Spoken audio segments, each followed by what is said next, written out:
Over thinking చేసే వాళ్ళకి నువ్వేం చెప్తావు? డిప్రెషన్కి వెళ్ళిపోవడం కానీ, సూసైడ్ చేసుకోవడం కానీ, అలాంటి వాళ్ళకి నువ్వు ఎలాంటి సజెషన్స్ ఇస్తావు? నేనే ఎగ్జాంపుల్, నేనే పెద్ద ఓవర్ థింకర్. నువ్వు ఓవర్ థింక్ చేస్తావా? చాలా ఓవర్ థింక్ చేస్తా నేను. అంటే నాకు అది తెలియదు. Because of my mental status is not good. సరిగ్గా లేదు ఒకప్పుడు.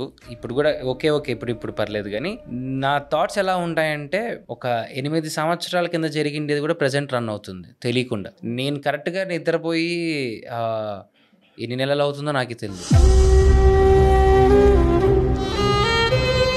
వారంలో 3 రోజులు కరెక్ట్ పడుకుంటే 3 రోజులు సరిగ్గా పడుకోలేదు. ఎందుకమ్మా? నీకు ఫ్యామిలీ లైఫ్ హ్యాపీగా ఉంది, సెటిల్ అయి ఉన్నావు, మంచి సినిమాలు చేస్తున్నావు, ఇంకా నీకు ఎందుకు డిప్రెషన్? నా దృష్టిలో నేను ఇంకా సక్సెస్ అవ్వలేదు. అరే నేను అనుకుంది అది కదా, ఎందుకు ఇక్కడే ఉన్నాను, ఇంకా అది ఎప్పుడు వస్తుంది, అక్కడ పోవాలంటే ఇంకా ఇంత టైం పడుతుందా, ఈ మధ్యలో ఈ అడ్డంకులు ఏంటి, ఈ ప్రెషర్స్ ఏంటి, ఈ బాధలు ఏంటి, ఈ అప్పులు ఏంటి, అబ్బా ఎప్పుడైతుంది, పడుకున్నా నించున్నా చూస్తున్నా తింటున్నా మనకు వంట పట్టదు, అది ఎక్కదు, నిద్ర రాదు, పడుకున్న ఏ ఆలోచనలు, స్లీప్ పారాలిసిస్ అని అవని ఇవన్నీ నానా రోగాలు, స్లీపింగ్ పిల్స్.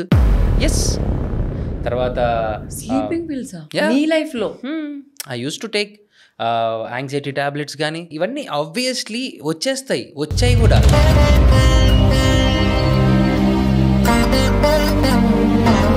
వచ్చి దాన్ని ఓవర్కమ్ చేసుకోవడానికి నేను చాలా ట్రై చేస్తున్నా, కానీ అది నాకు ఓవర్కమ్ ఇంకా అవ్వట్లేదు, పూర్తి అవ్వట్లేదు. కంట్రోలింగ్ ఉండదా థింకింగ్ కి? ఉండదు.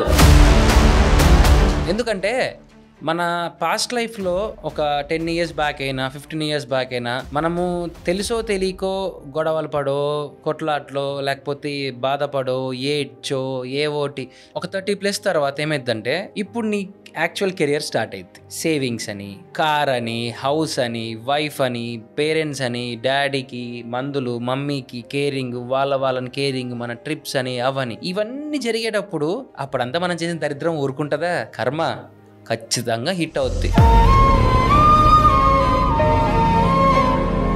నేను కర్మని నమ్మేవాళ్ళు నెంబర్ 1 నేను ఎంతో మందిని అప్పట్లో నేను బాధ పెట్టి ఉన్నాను కాబట్టి నేను తిరిగి ఈరోజు అనుభవిస్తున్నాను. I'm happily taking that.